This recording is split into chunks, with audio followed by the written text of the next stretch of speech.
안녕하십니까. 송군의 혼술 10월 2일 수요일입니다. 오늘부터 국회에서는 국정감사가 시작되었습니다. 20일 동안 열리죠. 이 국정감사는 보통 국회의원들의 한 해 농사를 결실을 하는 행사다, 이런 이야기들을 많이 하죠.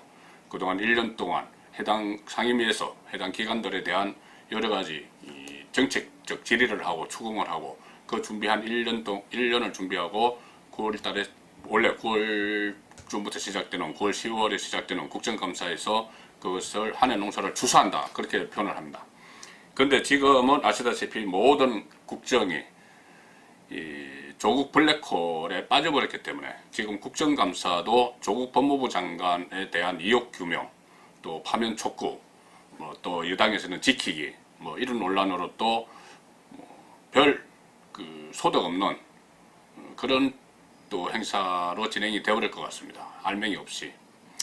정말 국민들에게 필요한 그런 정책적인 대안들, 이런 것은 전혀 없이 또 조국 블랙홀이 되어버릴 텐데, 자, 이것은 지금 문재인 대통령이 선택한 일입니다. 자초한 일이죠. 이 일을 놓고 지금 국정을 제대로 운영을 할 수 없을 정도로, 오늘은 또 아침에 북한이 SLBM으로 추정되는 발사체에서 미사일까지 또 쐈습니다. 그런데 지금 북한에 대해서 전혀 어떤 대응책도 마련하지 못하고 이 상황에서 또 국정감사가 시작이 됩니다. 그래서 보수단체, 보수우파단체에서는 지금 분노를 느끼고 있죠. 그래서 제 뒤로 보이는 이 광화문 광장, 또 대학로, 여기서 내일 100만 명 집회가 열리게 예정이 되어 있습니다. 자, 국민들의 분노가 어떻게 표출될지 내일 지켜봐야 될 텐데요. 이 지금 이렇게 혼란한 조국 정국, 국정 블랙홀이 되어버린 조국 정국에서 최근 들어서 좀 하드로 떠오른 것이 검찰입니다. 검찰의 선택입니다. 그러니까 윤석열 검찰총장이 수사 칼을 휘두르고 있었는데 최근 좀 이상한 조짐이 보이죠. 그래서 윤석열이 칼을 내려놨나? 아니면 칼을 감췄나? 이런 분석들이 구구합니다. 정권의 혼술에서 이 혼란한 이야기를 한번 술술 풀어보겠습니다.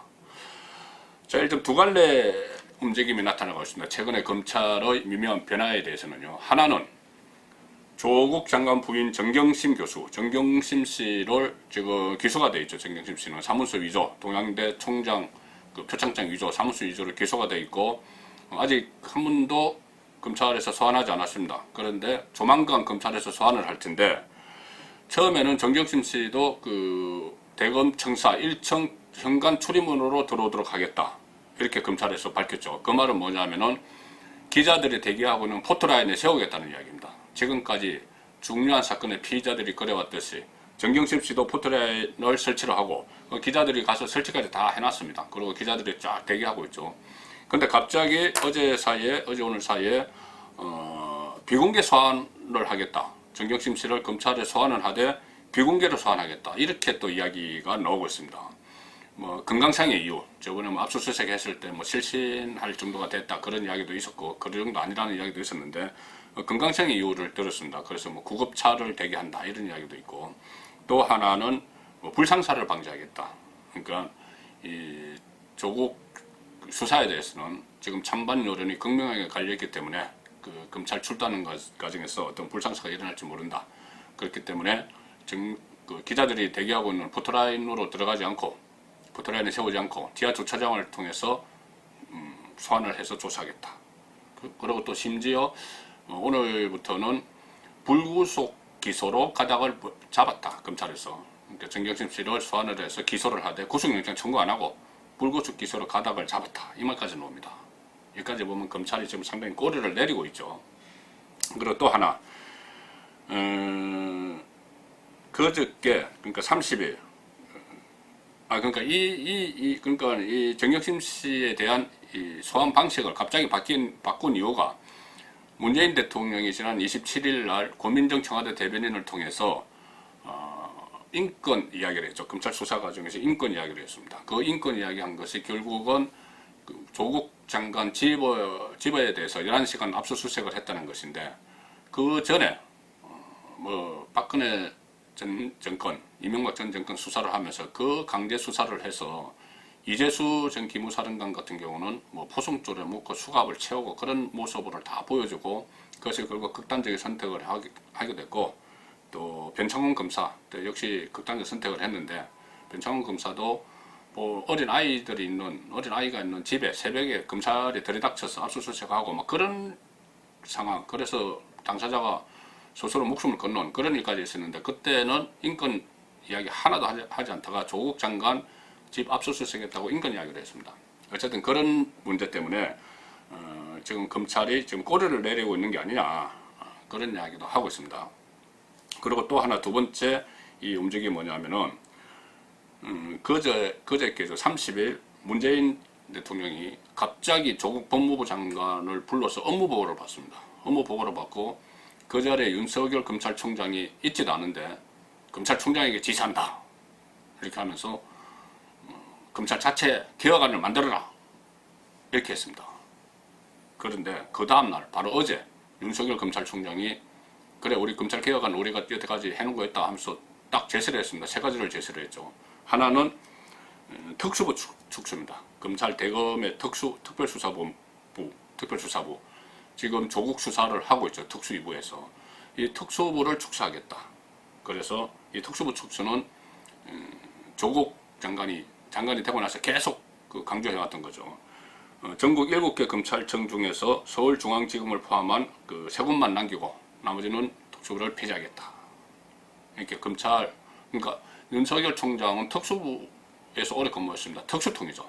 그런데 그 특수부를 축소하겠다. 스스로 밝혔습니다. 그리고 또 파견 검사를 전원 복귀시키겠다. 이 말은 뭐냐면은 지금 큰 사건을 맡으면은 서울중앙지검 또 그 안에 특수부에 검사가 부족하기 때문에 다른 검찰청에서 형사부나 공판부 소속 검사들을 지원을 받습니다. 그래서 그 대규모 수사를 벌이죠. 이른바 적폐청산 수사, 적폐 수사할 때 항상 이것이 거의 그 파견이 일상화되어 있었습니다. 지금도 조국을 수사하면서 파견 검사들을 많이 받고 있죠. 그런데 이것을 다 전원 복귀시키겠다는 겁니다. 조국 수사팀을 축소시키겠다는 이야기죠. 그리고 하나는 검사장 전용 차량 폐지인데, 어쨌든 이 두 가지 특수부 축소, 파견 검사 전원 복귀, 이것은 어떻게 보면은 조국 수사의 동력을 떨어뜨리는 행위입니다. 그래서 당장 오는 것이 윤석열도 별 수 없구나. 인사권자 문재인 대통령이 몇 마디 하니까는 눈치 보느라고 꼬리 내렸구나. 그런 분석이 나옵니다. 그런 분석이 여당 안에서 나옵니다. 의도적으로 나오죠. 이 상황은 지금 윤석열 총장에게는 좀 선택의 기로입니다.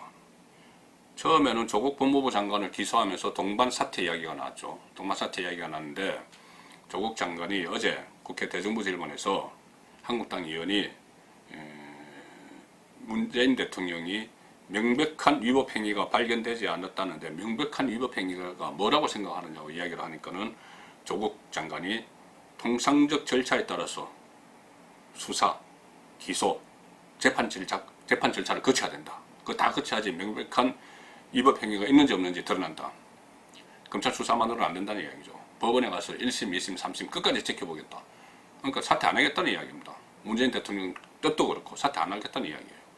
그 대신에 윤석열 파면 이야기가 또 솔솔 나오고 있죠. 이 상황에서 윤석열 총장이 정말 몸 보신을 위해서 또는 본인을 따르는 검사들, 소위 말하는 윤석열 사단 보호를 위해서 꼬리 내린 건가? 결국 윤석열도 어쩔 수 없이 자리 보존하고 그 윤석열 사단 지키기 나선 거 아닌가? 그렇게 되면은 자연스럽게 조국을 수사하는 검찰 수사팀도 맥이 빠지게 되죠. 수사 제대로 할 수가 없습니다. 자, 여기까지는 여당에서 그거 봐라 조국도 별 수 없다 이렇게 나오는 건데, 반대 노림수는 저는 있다고 봅니다. 이것이 칼을 완전히 내린 것이 아니고 칼을 더 세게 갈기 위해서 약간 감춘 것 아니냐 이거죠. 자, 그러니까 윤석열의 육참골단이 아니냐. 육참골단, 과거에 많이 정치권에서 많이 이야기 나오죠. 살을 내주고 대신 상대방의 뼈를 친다. 살을 내주는 거죠. 특수부 축소나 또 파견검사 복귀 이런 거 살을 내주고 상대방의 뼈를 친다. 조국을 직접 겨냥한 수사, 또 정권 차원의 권력형 비리를 겨냥한 수사를 하겠다. 이 의지가 있을 수 있습니다. 일종의 고육책이 되는 거죠. 그리고 이것은 또 그 연장선상에서 지금 조국에 대한 수사가 정치권을 중심으로 개혁대 반개혁 구도로 가고 있습니다. 그러니까 검찰이 검찰개혁을 방해하기 위해서, 저항하기 위해서 조국 수사를 밀어붙이는 거 아니냐. 이렇게 놓으니까 윤석열 총장 입장에서 아니다. 우리도 검찰개혁 스스로 하겠다. 우리가 반개혁 세력이 아니다. 검찰개혁과 조국 수사는 별개다. 이것을 보여주기 위해서 특수부 축소나 파견검사 복귀 이런 것을 내놓고 정경심 그래 뭐 좋아 그 포털에 세우는 게 큰 대수냐. 수사만 잘하면 되지. 이런 차원에서 양보를 했다. 이 해석이 가능합니다. 그리고 또 하나는 제가 좀 전에 말씀드린 대로 검찰총장 교체 움직임이 있는데 교체하는 명분을 주면 안 되는 거죠. 검찰총장이 앞장서서 대통령이 검찰총장에게 지시한다. 자체 개혁안 마련해 라고 했는데 검찰총장이 아무 조치도 취하고 않고 있으면은 그것은 인사권자에게 빌미를 주는 거죠. 어떤 절차를 밟아서라도 윤석열을 물러나게 할 수 있는 빌미를 주기 때문에 그 빌미를 차단하기 위해서 대통령 말 하루 만에 전격적으로 검찰 자체 개혁안을 내놓은 겁니다. 자, 그래서 이것이 과연 윤석열 검찰총장이 꼬리를 내린 건지 아니면은 정말 육참골단인지 칼을 더 벼르기 위해서 살짝 감춘 건지 그것은 앞으로 수사가 어떻게 진행될지에 따라서 우리 국민들께서 판단을 할 수 있습니다. 지금까지 수사 방향을 보면은 지금 상당히 오래됐죠. 한 뭐 수사 들어간 지 거의 2달까지 된 것 같은데 이 방대한 의혹들이 있지만은 지금 구속된 사람은 2사람입니다. 거의 잔챙입니다. 오촌 조카 조범동 사모펀드 관련 의혹이죠. 그 다음에 거의 잡범 수준의 한 사람 또 어제 했습니다. 웅동학원 교사 채용을 하면서 수억 원씩 금품을 거래한 그 중간에 있던 브로커 조국 장관 동생에게 돈을 수억 원 건네주고 수백만 원 받은 브로커 한 사람 어제 구속됐습니다. 그래서 이 잔챙이 구속에 이어서 앞으로 정말 몸통을 겨냥할 건지 거기에 따라서 이것이 육정골단인지 꼬리 내리기인지 판단할 수 있겠죠. 그러니까는 정경심 씨를 소환하는 방식과는 별개로 정말 어떤 혐의를 적용해서 구속영장을 청구하느냐. 지금 당장 불구속 기소 이야기가 나오는데 구속영장을 청구할 것이냐. 나아가서는 조국 민정수석을 법무부 장관을 정말 검찰에 한번 부를 거냐. 뭐 비공개돈 불러서 소환을 하고 기소를 할 거냐. 또 구속을 시킬 거냐.